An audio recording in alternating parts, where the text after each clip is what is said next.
சேர்ந்த சுனிதா வில்லியம்ஸ் மற்றும் அவங்களோட டீம் வந்து காலையில 3:30 மணி அளவுல பூமியில வந்து இறங்கியிருக்காங்க. அவங்களுக்கு நம்ம ஒரு வாழ்த்து தெரிவிச்சிடலாமா?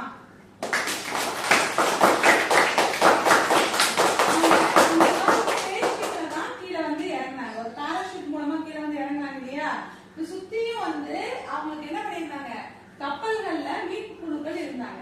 உடனே அவங்க வந்து இறங்கினோட கப்பல்ல வந்து அவங்க மீட்டுட்டு போறாங்களா? அப்போ அவங்க மீட்கும் பொழுது சுத்தியும் டால்பின்ஸ் எல்லாம் அவங்க வரவேற்றாங்க. அவங்களுக்கு ஹாய் சொல்லலாமா?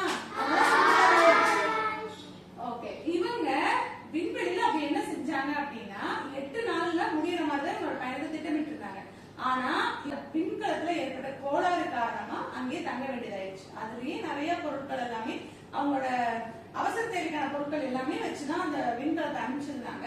அப்போ அவங்க 900 மணி நேரம் ஆய்வு செஞ்சிருக்காங்க. 150க்கும் மேற்பட்ட ஆய்வுகளை அவங்க செஞ்சிருக்காங்க. சரியா? இந்த மாதிரி நம்மளால செய்யணும்னு ஆசையா இருக்கா?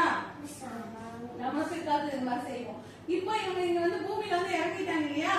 இறங்கினதுக்கு அப்புறம் பூமியோட ஈர்ப்பு விசைக்கு ஏற்ற மாதிரி இப்ப தகவமைத்துக் கொள்வதற்காகவும் அவங்க உடல் ஏதாவது பிரச்சனைகள் இருக்கா அப்படிங்கறதுக்காகவும் இப்ப சிகிச்சைக்காக அவங்க வந்து கூட்டிட்டு போயிருக்காங்க. சரியா? அவங்க வந்து அவங்க சாதனை செய்யணும்னு எத்தனை பேருக்கு ஆசையா இருக்கு?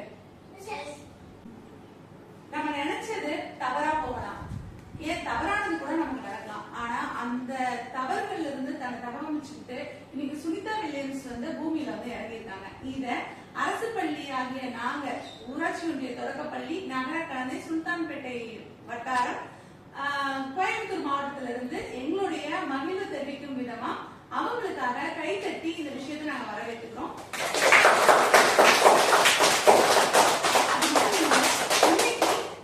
ஸ்மார்ட் போர்டு எங்க வகுப்பறையில பொருத்தப்பட்டதன் காரணமா எங்கேயோ நடக்கிற விஷயத்த நேரடியா எங்க மாணவர்களுக்கு எங்களால காமிக்க முடிஞ்சது.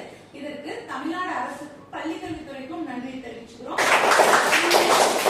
இப்போ இந்த மாதிரி ஒரு கிராமப்புறத்துல எங்களுக்கு இந்த மாதிரி ஒரு ஸ்மார்ட் போர்டை கொடுத்து எங்க மாணவர்களோட வாழ்க்கையில ஒளி ஏற்றி வச்சிருக்கிற மாண்புமிகு தமிழ்நாடு முதலமைச்சருக்கும் பள்ளிக்கல்வித்துறைக்கும் இந்த நேரத்தில் எங்களோட நன்றிகளை தெரிவித்துக் கொள்கிறேன்.